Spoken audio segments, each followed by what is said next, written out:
చిన్నటి పోరి పక్కింట్లో ఉంటే పాడైపోతాడు. పచ్చి పిందటి వాడు నీ చూపు సోకి పండిపోతాడు. అంతో ఇంతో అందంగా ఉంటా, ఐస్కాంతాన్ని మింగేసి ఉంటా, అందరి కళ్ళు నా మీదే పడితే అరిగిపోతుందా.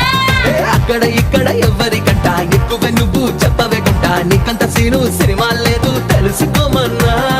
ఓలమ్మో ఈడెక్కడోడే నా నెత్తికెక్కి తైతక్కలాడే, ఏ మాట అన్నా వేడెక్కుతాడే, వీడి జోలికెళ్తే ఇప్పు మోతామో కూడా. అయ్యో పాపం